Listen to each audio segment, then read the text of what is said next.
반갑습니다. 네, 감사합니다. 잘 오셨습니다. 세상 살아가다 보면은 결혼을 합니다. 남자 여자가 서로 뜻이 맞아서 서로의 상품에 마음을 가지고 이제 둘이 하나가 됐습니다. 둘이 하나가 돼서 행복하게 살아갑니다. 근데 둘이에요. 부부, 남자 여자. 근데 하나가 된다는 거는 남편의 생각과 아내의 생각이 일치되는 걸 갖다가 하나가 된다 그러죠. 그렇지만 또 둘입니다. 서로 하는 일이 다르고 서로 생각이 달라요. 그러니까 이 세상은 하나이면서 둘인 세상입니다. 둘이면서 하나인 세상. 그걸 잘 조절할 수 있으면 행복이 되고, 그걸 잘 조절하지 못하면 이제 좀 불행이라고 하는 것에 이제 들어가게 되죠. 그래서 오늘은 불일, 불이, 이건 이제 유마경 사상인데, 우리는 하나가 되는 것만 알지 둘이 되는 것은 또 몰라요.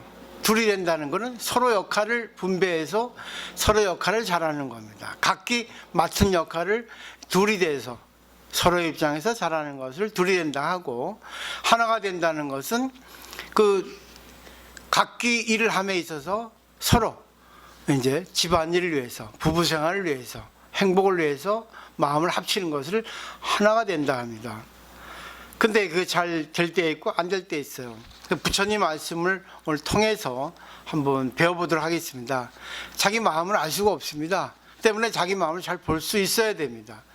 근데 자기 마음을 잘 볼 수 있기에는 좀 훈련이 필요해요. 우리 운동을 해도 하루아침 운동이 잘 되는 건 없습니다.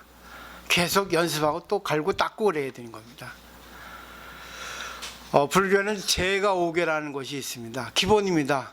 뭐 다 아시다시피 불살생, 불투도, 불사음, 불망어, 불음주, 앞에 네 가지는 성계라 해가지고 반드시 지켜야 되는 겁니다. 다섯 번째 불음주계는 차계라 해서 이거는 자기가 알아서 하면 되는 겁니다. 근데 왜 이 다섯 가지를 기본적으로 부처님께서 말씀하셨을까요? 이거는 우리가 관계를 하면서 살아갑니다. 근데 나도 있고 상대도 있어요. 서로가 서로를 위해서 살아가면은 이 다섯 가지 필요 없습니다. 근데 인간은 자기도 모르게 자아라는 그런 틀이 생깁니다. 자기 중심, 자기 욕망, 자기 생각들 하고 싶은 그런 생각이 저절로 나오기 때문에 항상 자기 중심으로 생각을 합니다. 그러다 보니까 본의 아니게 상대하고 대화가 결렬되기도 하고, 상대하고 논쟁을 하기도 하고, 심지어는 싸우기도 합니다. 그리고 또 문제를 일으키기도 하죠. 왜 그런가? 그 다음에 보시면 부처님은 타인을 상처 입히고 죽여서는 안 된다 하는 그런 의미에서 의 가르침을 법구경이라는 그런 경전에 말씀하셨습니다. 법구경 129, 139에 있는 내용인데, 모든 사람은 폭력을 두려워하고 모든 것에 있어 죽음을 두려워한다. 나의 몸에 비해서 죽여서는 안 된다. 죽이게 해서는 안 된다. 그 다음 139도 내용이 비슷해요. 왜 두 번 연달했겠습니까? 중요하기 때문에 했습니다. 139는 모든 사람은 폭력에 떤다. 모든 것에 있어 생명은 사랑스럽다. 나의 몸에 비교해서 죽여서는 안 된다. 죽이게 해서는 안 된다. 왜 그랬어요? 살아가다 보면 자기중심적으로 항상 자기 입장에만 생각하기 때문에 자기도 모르게, 그래서 자기 이익을 위해서 하다 보니까 상대를 무시할 수밖에 없을 때가 있습니다. 상대를 손에 입힐 수밖에 없을 때가 있습니다. 그럴 때 많이 있습니다. 한번 보세요. 얼마나 많이 해오셨는가. 해오지 않은 사람 없습니다. 자기도 모르게 업을 지은 사람 많습니다. 자기 일을 이롭게 하기 위해서, 자기를 내세우기 위해서. 물론 성격적으로 그런 강한 사람도 있습니다. 성격적으로 그렇게 강하지 않고 선해보는 사람도 있습니다. 근데 대다수 자기도 모르게 남에게 손해를 입힌 적이 많이 있습니다. 자기도 모르게 남에게 상처 준 게 많이 있죠. 그 다음에 또 법궁에 있습니다. 원망을 원망으로 갚아서는 영원히 원망은 다함이 없다. 법구경 5번째에 있는 가르침입니다. 우리는 상대에게 손해를 입었습니다. 상대에게 배신당했습니다. 상대에게 진짜 아픔을 겪었습니다. 그때 원망을 가집니다. 저 사람 가만히 두고 보자. 언젠가는 반드시 갚겠다. 근데 이거는 연쇄적이라는 거죠. 돌고 돕니다. 그러니까 원망을 원망으로 갚아서는 영원히 원망은 없어지지 않습니다. 왜 제가 이렇게 안 좋은 것을 먼저 썼나? 인간의 기본입니다. 성악설입니다. 순자에 가만히 놔두면 나쁜 쪽으로 가게 돼 있어요. 왜? 자아 때문에 있습니다. 자기 몸에서 그냥 악한 게 자기중심의 생각이 나옵니다. 예, 과학적인 가르침으로서 이 법궁에 있는 내용인데, 쇠는 가만히 놔두면 쇠에서 녹이 나옵니다. 그래서 쇠를 갉아먹습니다. 어쩔 수 없습니다. 인간의 마음도 가만히 놔두면 악한 쪽으로 흘러요. 자기중심으로. 악하다는 것은 의지박약입니다. 자기가 완벽하다고 생각하고 자기가 똑똑하다 생각하는데 자기도 모르게 이치를 모르니까 악한 쪽으로, 악하다고 하는 거는 잘 생각하셔야 돼요. 말하라고 하는 건데 이거는 의지박약입니다. 의지 약한 사람일수록 나쁜 일을 많이 해요. 자기가 하고 싶은 대로 합니다. 근데 의지가 강한 사람은 자기 단속이 강합니다. 그래가지고 유혹에 잘 안 빠져요. 유혹에 잘 빠지는 사람, 자기 합리화시켜서 항상 나쁜 짓 하는 사람은 의지가 의외로 약합니다. 자기 합리화를 잘 시킵니다. 심리학이 다 나와 있습니다. 그 다음에 보세요. 자기보다 사랑하는 사람은 없습니다. 자기 응가는 냄새가 안 납니다. 자기가 낀 방귀는 구수합니다. 냄새가 좀 나도 뭐 그럴 수 있지 그럽니다. 남이 낀 방구는 냄새 참 고약하다 합니다. 남이 한 거는 못 봅니다. 요즘에 정치인들이 잘 쓰는 말이 있죠. 내로남불. 웃깁니다. 똥 묻은 겨가 겨 묻은 게 나무라고 있습니다. 너무나 참 추악한 정치인들입니다. 그럼 어쩔 수 없어요. 그분들 생각이 그러니까 정치를 하기 위해서는 거짓말을 할 수밖에 없습니다.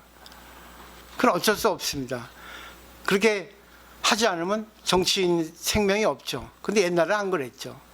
그러니까 갈수록 우리 피가 탁해지듯이 인간 세계도 갈수록 마음이 더러워집니다. 자기 중심이 너무 강해요. 그러니까 있는 사람일수록 더 남에게 베풀지 못합니다. 있는 사람일수록 남의 걸 뺏으려고 합니다. 참 재밌습니다. 보시하는 사람은 정해져 있어요.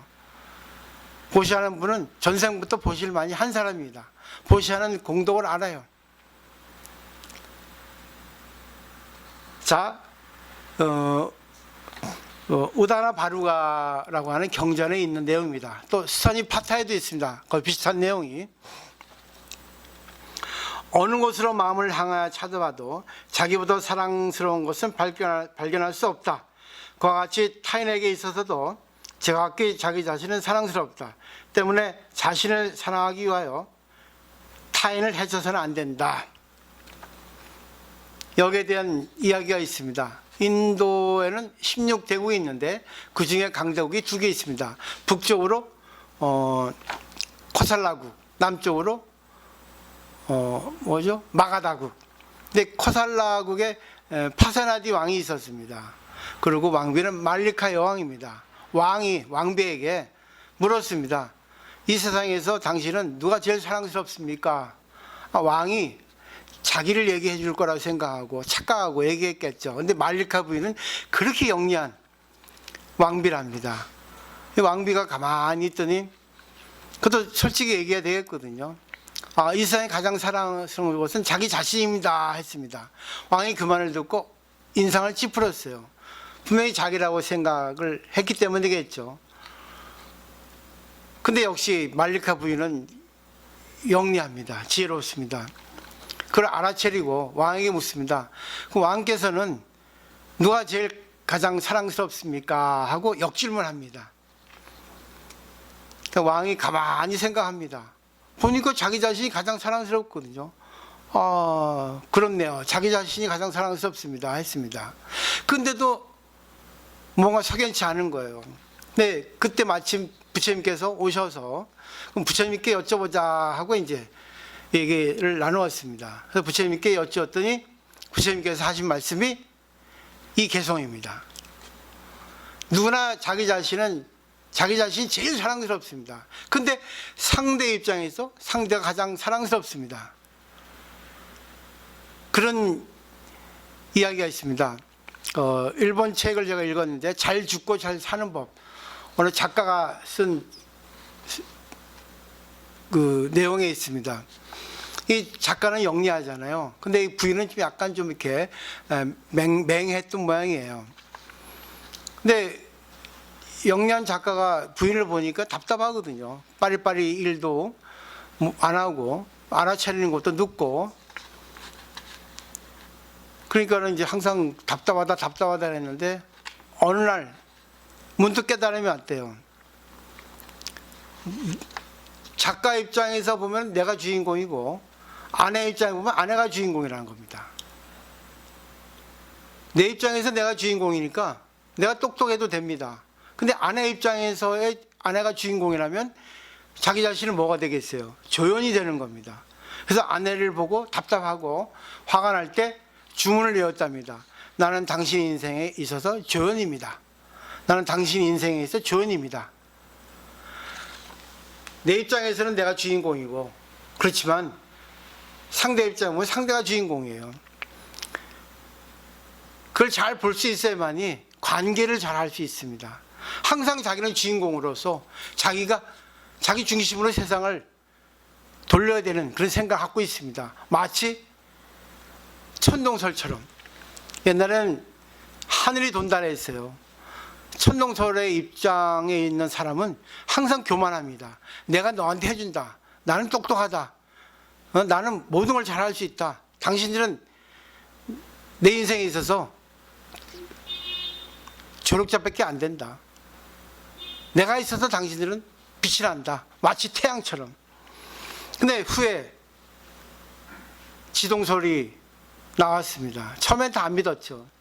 나중에 이제 믿었죠. 지동설은 뭐예요? 태양 당신 덕분에 내가 살아갈 수 있습니다. 당신 덕분에 나는 이렇게 존재할 수 있습니다. 사장도 직원 당신 덕분에 내가 사장일 수 있습니다. 나도 보살님 덕분에 내가 이 자리에 있어 부처님 말씀을 전할 수 있습니다. 남편에게 나하고 결혼해서 내가 애를 낳을 수 있었습니다. 내가 잘나서 남편을 갖다가 오게 한 게 아니라. 이게 지동설입니다. 이 비유를 잘 하셔야 돼요. 천동설, 지동설 비유를. 8대2 정도면 어떨까요? 뭐 사람마다 상황 따라 다르겠지만 천동설은 잘 안 쓰는 게 좋아요. 천동설 많이 쓰면은 또 잘난 척한다. 아이고 꼴보기 싫습니다. 근데 가끔은 해야 돼요. 왜? 요즘 자기 피할 시대니까. 또 너무나 지동설처럼 순순히 하면은 막말로 호구를 봅니다. 쟤는 뭐 항상 저러니까 하고. 그러니까 필요할 때는 따끔하게 한마디 해야 됩니다. 그건 알아서 하시면 돼요. 그게 지혜입니다. 그 다음에 천상천하 유화독존이라는 말이 있습니다. 이거는 부처님께서 태어나서 바로 한 말이라는데 그건 전설입니다. 후대 학자들이 부처님을 조금 미화시키고 신격화시키기 위해서 만들어낸 말입니다. 근데 천상천하 유화독존은 오직 내가 최고다 그러죠. 내가 제일 존귀하다는 뜻입니다. 근데 부처님만이 아니에요. 누구도 다 존귀합니다. 그 뜻입니다. 제일 평등을 얘기하고 있습니다. 그렇게 받아들여야 되는데 이걸 모르니까 부처님은 오만방자하다. 자기가 뭔데 최고라고 이렇게 선을 했는가. 그것도 깐난아이가. 불교를 제대로 배우지 못한 사람들은 단면적인 표면적인 그런 내용만 받아들입니다. 왜 자기 자신이 최고입니까? 불교엔 또 사난득이라 있습니다. 4가지 얻기 어려운 거. 인간으로 태어나기 어렵습니다. 한평생 살기 어렵습니다. 부처님 법 정법 만나기 어렵습니다. 깨닫기 어렵습니다. 근데 우리는 4가지 다 하고 있습니다. 그렇기 때문에 아름답습니다. 내가 최고입니다. 잘 인지하시면 좋을 것 같아요. 인간은 태어나기 얼마나 어렵습니까? 인간은 태어났습니다. 한평생 살아왔습니다. 이제 더 살 날이 남았습니다. 이제는 베풀고 가세요. 남에게 얻어먹기보다는. 항상 좀 베풀며 사셔야 됩니다. 왜? 생명공학자가 있습니다.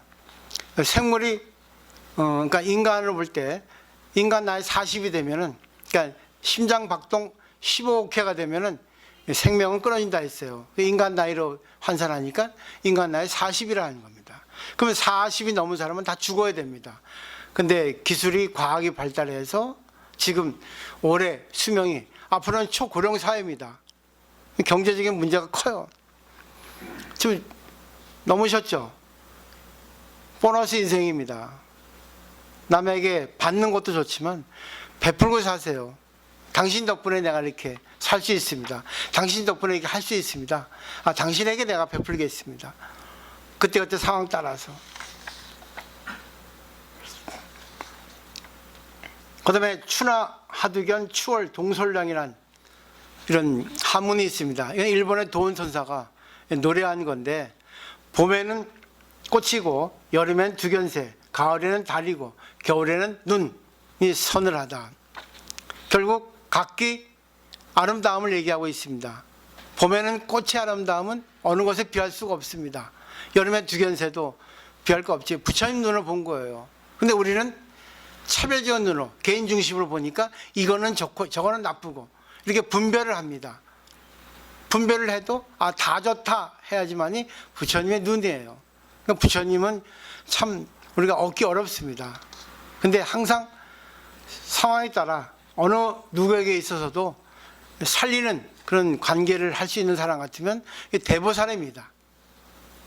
자기가 나서야 할 때는 나서고, 자기가 나서면 안 될 때는 안 나서고, 자기가 잘못했으면 미안합니다 사과하고, 상대가 지적하면 감사합니다 지적해줘서, 이렇게 할 수 있으면 대보살이에요. 그리고 상대에게 충원할 때 상대를 위해서 이렇게 하면 안 되시는데요, 그런 말을 하기는 어렵습니다. 그런 말을 해야 할 때 하는 사람이 대보살입니다. 사람은 남의 지적을 받고 싶지 않아요. 남의 지적을 받으면 표정이 일그러지고 화납니다. 심지어 그 자리에서 못 있습니다. 화가 나서. 왜? 상대보다 못하다는 그런 자존심이 상해서 그렇습니다. 쓸데없는 자존심, 아무 필요 없는 건데 자존심이 있다면 그래요? 고맙습니다. 지적이 고맙습니다. 내가 나를 모르는데 당신이 나를 보고 그렇게 가르쳐 주셨군요. 고맙습니다. 하고 돈을 줘야죠. 고맙습니다 하고. 근데 못하잖아. 오히려 화를 내서 갚지 않습니까? 승질 내지 않습니까? 못 받아들이잖아. 받아들이는 사람 못 받습니다. 자, 그 다음에 왜 그러냐? 왜 부처님께서 자기 자신이 가장 사랑스럽다는 것을 좀 인지하라, 깨달을 필요 없습니다. 깨어 있으면 되는 겁니다. 내가 제일 사랑스럽지, 근데 상대도 상대가 가장 사랑스럽으니까 서로 관계에 있어서 서로 좋게 하자. 서로 좋게 하기 위해서는 한 사람이 손해봐야 되고 한 사람이 이익을 봐야 됩니다. 똑같이 이익을 볼 수 없습니다. 한 사람이 물질적이면 정신적으로 이익을 봐야 됩니다. 그 다음에 뿌린 씨는 언젠가는 거둔다는 거 가르침이 또 법구경에 있습니다. 한 방울의 물도 쌓이면 물병을 넘치게 한다. 어리석은 자는 물방울처럼 작은 악행을 쌓아 어느 사이인가 재앙으로 가득 차게 하고 있다. 그 다음에 그 과보가 자신에게는 오지 않을 것이라고 생각하고 선행을 가볍게 보지 마라. 한 방울의 물도 쌓이면 물병을 넘치게 한다. 마음 있는 자는 작은 선을 쌓아 어느 사이인가 복덕으로 넘치게 하고 있다. 법구경 121구, 122구입니다. 내가 지금 좋은 입장에 있다고 교만하면 안 됩니다. 내가 지금 안 좋은 입장에서 비굴해지면 안 됩니다. 한번 잘 생각을 해보세요. 왜? 늘 변하기 때문에 그렇습니다. 늘 시시각각 변하고 있습니다. 이게 재행무상입니다. 근데 일반 사람들이 재행무상을 부정으로 쓰는데 재행무상은 긍정으로 써야 됩니다. 변하는 세계이기 때문에 지금 이 순간 내 마음만 변하면 사물을 바꿔서 볼 수 있습니다. 나를 가르쳐주는 고마운 사람, 나를 손해보게 해서까지 나에게 미움털이 박히게 하기까지 나에게 고마운 사람, 얼마나 나를 사랑했으면, 얼마나 나를 생각했으면 저렇게 나를 갖다가 힘들게 해서까지 나에게 뭔가를 주시려 할까. 고마운 사람, 견해만 바꾸면 그 순간 견해가 달라집니다. 상대가 달라지고 내가 달라집니다. 그게 바로 발상의 전환입니다. 지금 이 순간입니다. 미래는 없어요. 미래는 신의 영역이기 때문에 인간이 미래의 영역을 생각해도 정확하지 않습니다. 확실하지 않습니다. 그러니까 미래의 것은 신에게, 부처님한테 맡겨놓고 지금 이 순간을 바꾸는 거예요. 그럼 이 순간을 바꾸고 계속 가다 보면 저절로 정신세계가 높아지고 저절로 사물을 부처님처럼 볼 수 있는 해안이 열리게 되는 겁니다. 그런데 넘겨보세요. 칠불 통계계라고 아시죠? 칠불이라는 건 과거 칠불인데 모든 부처님이라는 뜻입니다. 모든 부처님이 똑같이 등정각을 이루신 게 이겁니다. 제학막작, 중선봉행, 자정기, 시제불교입니다. 제학막작, 중선봉행은 윤리도덕적입니다. 근데 첫 번째 나쁜 일 하지 말라고요. 너무 자기 중심으로 살지 마라. 자기 이익을 전제하지 마라. 날 내세우지 마라. 주의 주장을 하지 마라 그겁니다. 그 다음에 중선봉행입니다. 좋은 일 하라. 그러니까 밑 빠진 독에 물 붓기 하지 마라 그겁니다. 나쁜 일 해놓고 밑 빠진 독, 나쁜 일 해가지고 밑에 독이 빠졌습니다. 밑구녕이. 근데 아무리 좋은 일 해봐야 셉니다. 나쁜 일 하지 말라고요. 자기가 하기 싫은 건 남에게 하지 말라 그럽니다. 자기가 하고 싶은 거 남에게 못하게 하지 말라 그럽니다. 관계 해보면, 일 같이 해보면 알아요. 사람 성격 다 나옵니다. 근데 사람들은 눈 가리고 아웅해요. 상대 모르겠지. 왜 몰라요? 대화해보니까 다 알고 있더만요. 말 안 하고 있을 뿐이지. 야, 고수들이라. 나는 세 발의 피네. 진짜 나는 이름만 알고 있었지 경험 부족이구나. 그래서 우리 신도님에게 배웁니다. 항상 어떤 일이 있으면 난 여쭤보잖아요. 그러면 지혜를 얻어요. 간접 경험으로. 그거 가지고 저는 항상 내 것으로 만듭니다. 자정계의 시제불교는 종교적입니다. 자기 마음을 깨끗이 하라고 합니다. 이게 부처님 가르침이라는 거예요. 다른 거 없습니다. 너무 자기 중심으로 계산해 살지 마라 그겁니다. 내세우지 마. 어느 곳 언제 있어서도 항상 빛나는 사람이 돼. 그때그때 그 자리에 맞게 항상 남에게 필요한 사람이 되라 그거죠. 근데 쉽지 않아요. 실수했을 때는 실수한 것을 인정해야 되고 그걸 거울 삼아서 다음에는 내가 좀 조심해야겠구나. 또 상황 따라서 하고 그렇습니다. 그 다음에 뭐죠? 또 있습니다. 법궁한 119에 있는 건데 아직 악한 과보가 익지 않은 동안은 악인이라도 행운을 만나는 일이 있다. 그러나 악한 과보가 익었을 때는 악인에게 재난이 닥쳐온다. 그러니까 언제 어느 일이 올지 모릅니다. 왜? 나의 전생은 모르거든요. 나의 과거도 기억이 안 날 때 많잖아. 어릴 때 내가 나쁜 짓 한 것도 있거든요. 30호라는 게 있습니다. 과보는 세 가지가 있어요. 내가 죽고 바로 받는 거, 이번 생에 받는 거, 다음 생에 받는 겁니다. 순생보, 순현보, 순후보 이렇게 얘기합니다. 한문으로. 내가 짓고 얼마 안 가서 바로 받는 거, 그 이 생 안에 받는 거, 다음 생에 받는 거, 언제 받을지 몰라요. 때가 되면 받습니다. 그러니까 뿌린 거는 반드시 받게 돼 있다고요. 그다음에 수범재정이라는 게 있습니다. 저번 시간에 말씀드린 거예요. 이거는 어떤 일을 범한 것에 따라서 법이 정해진 겁니다. 근데 부처님 당시 때는 부처님을 중심으로 많은 스님들이 모였어요. 그래서 1250인이라고 합니다. 상수 중이라 합니다. 항상 부처님을 따라다니는 대중, 아마 과장 편일 겁니다. 1250명이면 너무나 많은 숫자 아니에요. 한 뭐 200명, 300명이라고 생각을 해보죠. 하여튼 관계없이 일단 부처님이 계실 때 교단이 형성됐습니다. 왜? 부처님 가르침이 너무 좋아가지고, 왜? 그 당시 인도의 배경에는 카스 제도가 있었잖아요. 사성 계급이 있었지 않습니까? 절대 차별의 세계였거든요. 태생으로부터. 근데 부처님께서는 절대 평등의 세계로 인도하셨습니다. 절대 인간은 태생으로 인간이 지위가 결정되는 게 아니다. 인간은 하는 것으로 인해서 지위가 결정된다. 그랬습니다. 그러니까 스님으로서 중요한 게 아니라 어느 누구라도 좋은 일을 하면, 아름다운 보살행을 하면 그 사람이 최고라는 거죠. 스님이라도 나쁜 일 하고 계산하면 나쁘다는 거죠. 관계에 있어서. 부처님 당시에는 수많은 스님들이 같이 살았어요. 근데 불특정 다수입니다. 얼마나 많은 일들이 벌어졌겠습니까?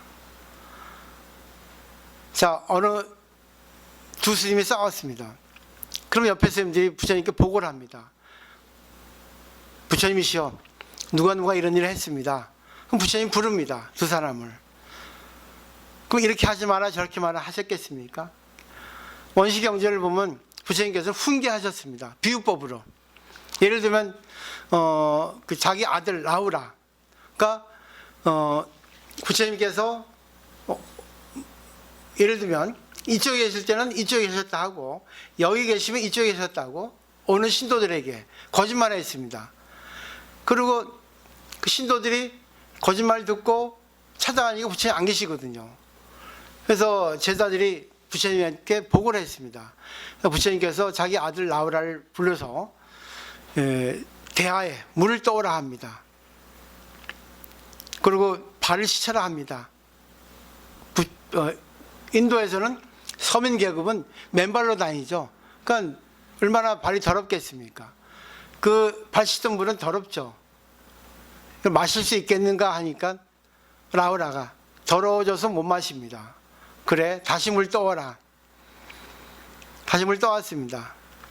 대야를 발로 뻥 찼습니다. 떼걸떼걸 굴러가지고 부서졌습니다. 갖고 와라. 쓸 수 있겠는가? 못 씁니다. 인간의 마음도 마찬가지다. 비유를 말씀드렸어요. 너 이런 일 했어? 하지 마라. 이게 아닙니다. 수범재정이라는 것은 그 당시 부처님 당시에 생긴 게 아니에요. 부처님은 훈계를 합니다. 기분 안 나쁘게 비유로. 그러면 상대방이 알아듣고 감사합니다, 죄송합니다, 참여하겠습니다 했습니다. 후에 부처님 돌아가시고 초기 불교, 그러니까 말하자면 아라한 불교, 부파 불교에 있어서 스님들이 그렇게 계율을 정리한 겁니다. 재정입니다. 그러니까 부처님 돌아가시고 나서 불교가 그렇게 고답적으로 그렇게 스님들 전유물로 이렇게 가르침이 변한 겁니다. 그런 불교가 아니에요. 그거는 철학이죠. 근데 우리나라 신도들은 대다수 그런 불교를 좋아합니다. 자기가 고기를 먹으면 안 된다, 먹으면 안 된다, 못합니다. 사회생활 하다 보면은 자기는 고고하다. 앞에는 고고할지 모르지만 뒤에서는 고고하지 않을 수 있거든요. 앞뒤가 다르거든. 그러니까 스님들도 앞뒤가 다르고 신도들도 앞뒤가 달라요. 앞에는 그럴듯한데 뒤에서 안 보일 때는 딴짓합니다. 그러니까 변하지 않는 거예요. 생활이 다르니까. 절에서만 깨끗한 척하고 앞에서만 깨끗한 척합니다. 우리나라 신도들 대다수 다 그래요. 그러니까 진실을 얘기할 수 없습니다. 늘 거짓말을 해야 돼요. 늘 형식적으로 해야 돼. 그런 불교는 고쳐져야 됩니다. 그래서 대승불교가 나왔습니다. 2000년 전에도 이렇게 하는 거예요. 지금하고 다른 거 없습니다. 불교가 이게 아니다. 이거는 출가한 스님들이 하는 거지 출가하지 않은 우리는 못한다. 부처님께서는 나한테 이런 걸 이렇게 말씀하셨는데 야 우리가 정리하자 해가지고 나온 게 대승불교예요. 그러니까 대승불교는 부처님 말씀이 아닙니다. 왜? 대승불교가 생긴 거는 부처님 돌아가시고 나서 4, 500년 뒤에 생긴 불교거든요. 근데 이게 대승불교는 법신불의 가르침입니다. 법신은 뭐겠어요? 법으로서 부처님이에요. 그걸 분명히 아셔야 됩니다. 그 다음에 보세요. 교단이 생기면 법칙이 있어야 됩니다. 학교에 가면 학칙이 있죠. 병원에 가면 원칙이 있습니다. 절에도 있잖아요. 규칙이 있어야 됩니다. 기본 질서를 이루기 위해서는. 그래서 저는 그렇게 생각을 해요. 회장님이 계시니까 뭐 백중 때, 백중 회양 때 좀 조직을 좀 이렇게 개편을 해야 되지 않을까. 회장님 중심으로. 아무것도 없잖아요. 임시로 제가 한 거지. 그러니까 회장님 중심으로 이제 부사님들께서 이렇게 결정해서 이거 그러니까 역할 분담을 하는 거죠. 나는 그렇게 생각합니다. 한번 좀 생각을 해보시면 좋을 것 같아요. 우리가 역할을 몇 개 맡아야 되거든요. 회장님 그대로 계시고 그래가지고 한 1년을 기한해서 한번 시범줄 해 나가보는 겁니다. 회장님 중심으로. 나는 일체에 관여 안 하기로 했습니다. 한번 생각을 해보세요. 잊어버릴까 봐. 요즘에 제가 깜빡깜빡합니다. 지금 막 대상포진인가 뭔가 와가지고 엄청 아파 죽겠어요. 많이 나섰습니다. 참 전 희한합니다. 자, 그 다음에 보세요. 수행은 끝이 없습니다. 죽을 때까지 해도 부족합니다. 영원히 수행을 해야 됩니다. 너무 재밌지 않아요? 부처님이 35살에 깨닫고 80에 돌아가셨습니다. 부처님의 깨달음이, 부처님의 경지가 35살하고 80살하고 같겠습니까? 다르겠습니까?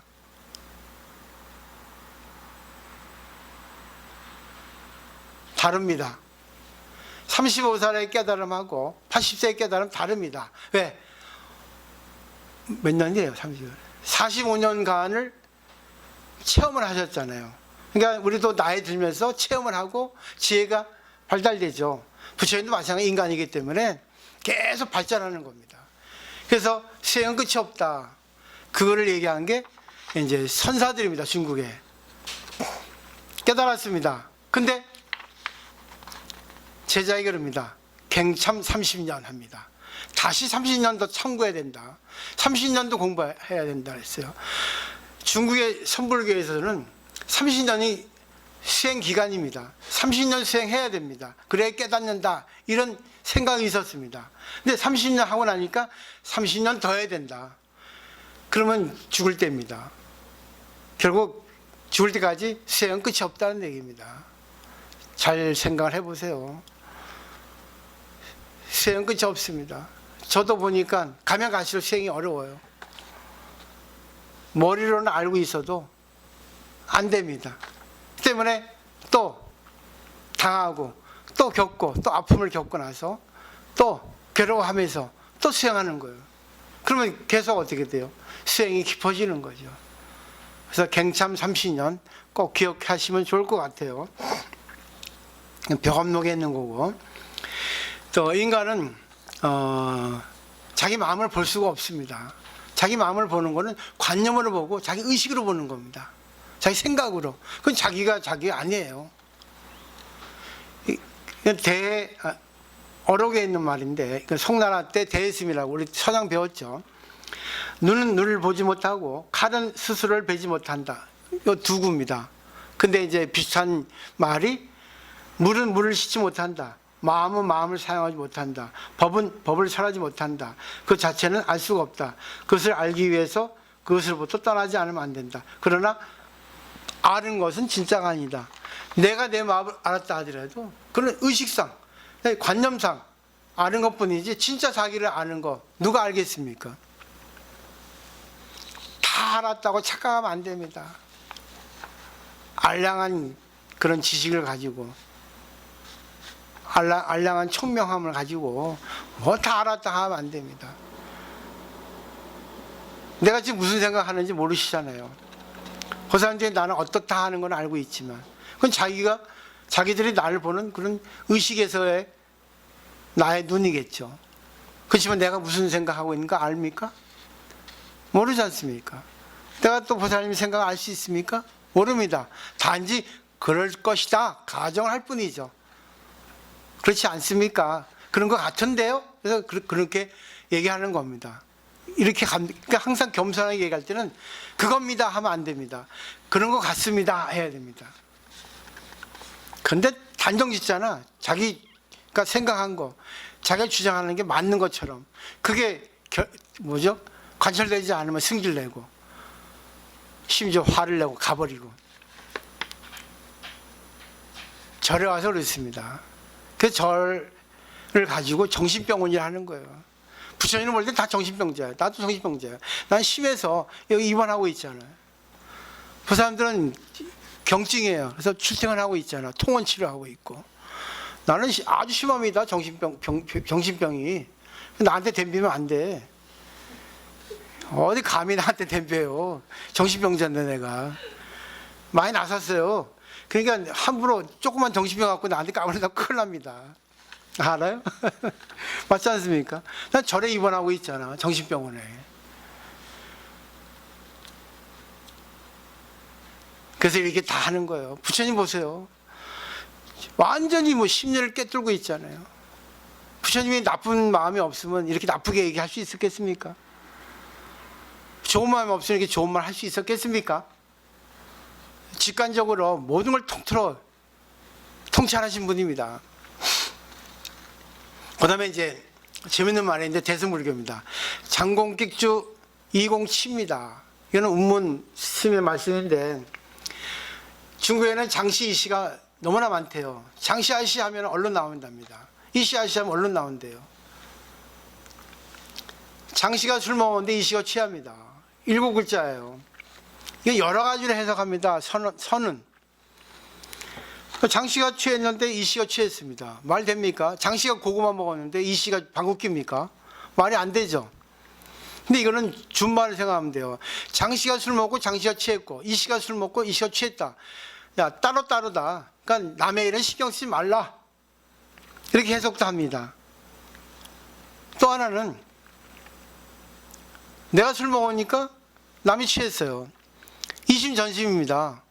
결국 내가 기분 좋으니까 상대가 기분 좋습니다. 내가 기분 나쁘니까 상대가 기분 나쁩니다. 이건 하나입니다.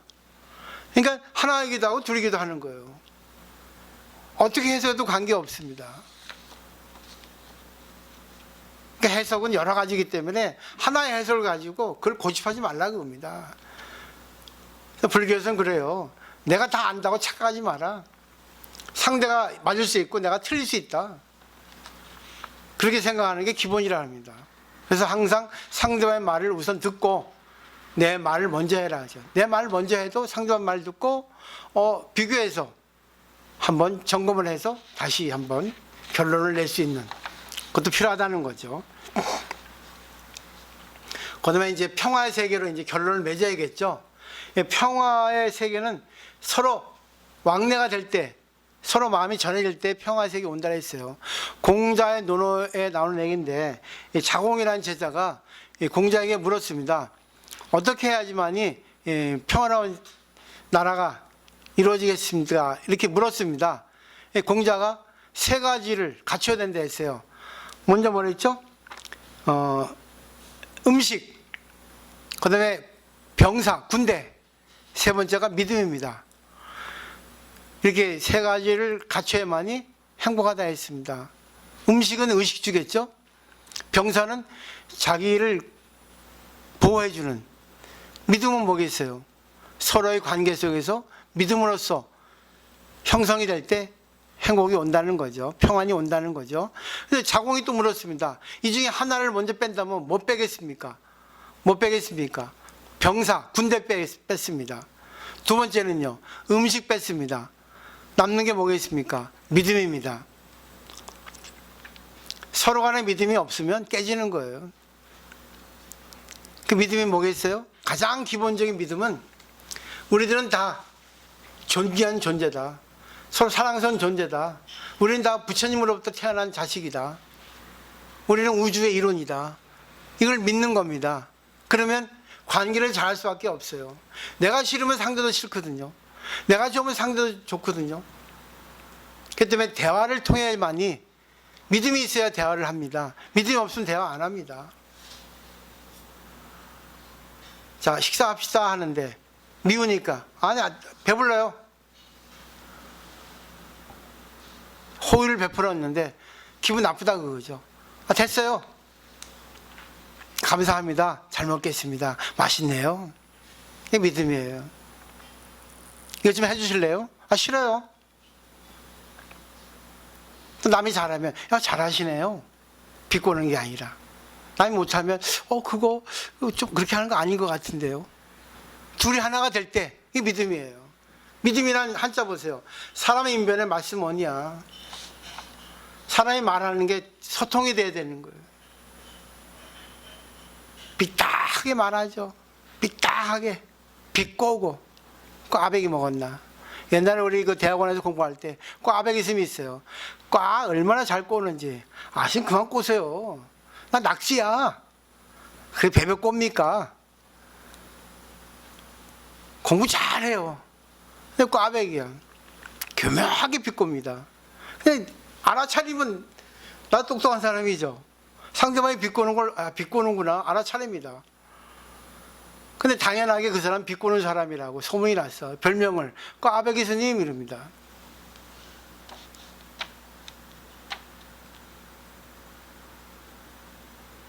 애칭으로 되면 좋을 거예요. 일부러 사람들 즐겁게 하기 위해서. 근데 사람을 갖다 기분 나쁘게 하기 위해서 되겠나 생각해 봅니다. 그 다음에 남산 타고 북산무입니다. 운문스님이에요. 남산에서 북을 치니까 북산에서 춤을 춥니다. 결국 뭐죠? 소통이죠. 남산에서 북을 쳤는데 북산에서 춤을 춥니다. 내가 웃으니까 상대가 웃는 거예요. 예? 내가 상대 생각하니까 상대가 고맙다고 얘기해 줍니다. 이게 불교의 마지막이에요. 이걸 하기 위해서 불교 공부를 하는 겁니다. 삐딱 상대 입장 생각하지도 않고 자기 생각만 하고 그렇습니다. 그 병이에요. 병, 정신병. 근데 나는 그 정신병에서 좀 나섰거든요. 근데 아직 또 재발할까 봐 지금 입원하고 있는 거예요. 정신병 잽도 안 되는데 갖고 와가지고 나한테 그러면 되겠어. 야, 저거 옛날 내가 2기 때 정신병인데, 야, 이제 갖고 와가지고 까부네. 그래서 본드 앞에 주름 잡어. 일단 웃고 말죠. 그 다음에, 일본의 도원선사. 참 좋은 말입니다. 호련히 꽃이 필 때 꽃이 피는 세계가 일어난다. 야, 이거는 자기 꽃이 필 때 세계가 꽃이 핀다. 따라서 변화한다는 겁니다. 결국 자기가 있는 자리가 결국 웃으면 세계가 웃는 거예요. 1년 3천이라는 말도 있잖아요. 또 수신제가 지구 평천한 또 대학도 많이 읽잖아요. 나 먼저 바꾸란 말입니다. 상대 바꾸려 하지 말고. 그 다음에 또 이것도 도원성사인데 어느 날 밤 꽃이 피니 세계가 한결없다. 전부 연결된 거예요. 전부 떨어져 있지만 연결되어 있지 않은 게 없습니다. 염주 보세요. 염주 한번 들어보세요. 응? 염주 보면은 다 이게 108개가 이어져 있죠. 근데 보세요. 안에 보면 보이지 않는 실로 연결되어 있습니다. 우리는 다 떨어져 있지만 보이지 않는 실로 인연을 맺고 있습니다. 시간 공간이랑 인연으로. 그래서 저는 그런 비유를 들죠. 우리 몸 보세요. 정말 개체가 있습니다. 눈, 귀, 코. 근데 보세요. 전부 연결돼서 몸과 마음이 하나가 됐을 때 인간이라 합니다. 근데 인간은 복수로 써요. 복수는 뭐죠? 여럿입니다. 나만 그러는 게 아니라 세계가 그래. 때문에 그 이치를 알고 관계 잘하라 그겁니다. 관계 잘하는 사람이 최고입니다. 자, 그 다음에 마지막 이거는 결론인데 부처님이 돌아가시기 전에 돌아가실 즈음에 대반열반경이라는 경전이 있는데 돌아가실 때의 정경을 그린 경전이에요. 배사리를 쳐다보면서 언덕에서 아난에게 돌아가시 전에 이 말씀 하셨대요. 이 세상은 아름답다. 인간의 몸은 감미롭다. 부처님은 얼마나 많은 추악한 일을 겪었겠습니까? 얼마나 슬펐겠습니까? 얼마나 마음이 찢어질 때 아팠겠어요. 근데 마지막은 이 말을 했어요. 인간 부처님. 대반열반경에 나오는 겁니다. 대반열반경 두 개 있어요. 소승, 대승. 근데 소승입니다. 부처님 돌아가실 때 인간 부처님. 저는 생각해요. 나의 마지막 해피엔딩이다. 난 죽을 때 웃으면서 죽을 거다. 이렇게 결론을 내놓으세요. 그러면 그 중간 과정은 괴롭고 슬프고 화가 나도 전부 마지막은 뭐죠? 행복으로 끝납니다. 그렇게 설정을 하시면 좋을 것 같아요. 결국 우리는 불교를 배우는 이 순간에 자기를 갖다가 아름답게 꾸밀 수가 있습니다. 계속 꾸며야 됩니다. 계속 노력을 하지 않으면 안 돼요. 요즘 덥잖아요. 하루에 2번 샤워하는 사람, 3번 샤워하는 사람 있습니다. 저도 2번 해요. 땀을 많이 흘리니까. 한 3시간, 4시간 땀 흘리고 나면은 땀 냄새 납니다. 인간의 몸은 더럽다고 매일 씻으면서 자기 마음은 더러운 거 숨길 수 있다고 안 씻으면 되겠나 그거죠. 부처님 가르치면 왜 비로소 샤워 좀 하셔야 됩니다. 오늘 정리하면은 그 인간은 누구나 다 아름답습니다. 위대한 존재예요. 근데 자기도 모르게 자기중심이 나와가지고 세계에 전쟁이 일어나고 다툼이 일어나고 서로 이렇게 싸움이 일어나고 이익을 갖고 서로 투쟁을 하는데 그럴 수 있습니다. 그때 깨달으라 그거죠. 아, 이건 아니다. 내가 이익을 보면 상대는 손해봅니다. 하나가 좀 하나가 나빠요. 근데 다 좋는 법이 있습니다. 그때 그거를 갖다가 잘 조절할 수 있으면 그분이 깨달음을 실천하는 사람입니다. 그래서 불교는 깨달음의 종교가 아니라 깨달은 뒤에 보살행입니다. 근데 우리나라 불교 보살행 어떻게 합니까? 저는 그래요. 우리 다 완전하지 못한 사람이야. 예? 불완전한 인간, 어리석은 인간입니다. 그런 사람끼리 서로 도우면서 서로를 닦아주는. 옛날 시골에는 감자를 깎을 때 나무통에 놓고 물 넣고 감자 넣고 막 흔들었죠. 그럼 감자가 부딪혀가지고 깎입니다. 인간도 서로 부딪혀야만이 깎입니다.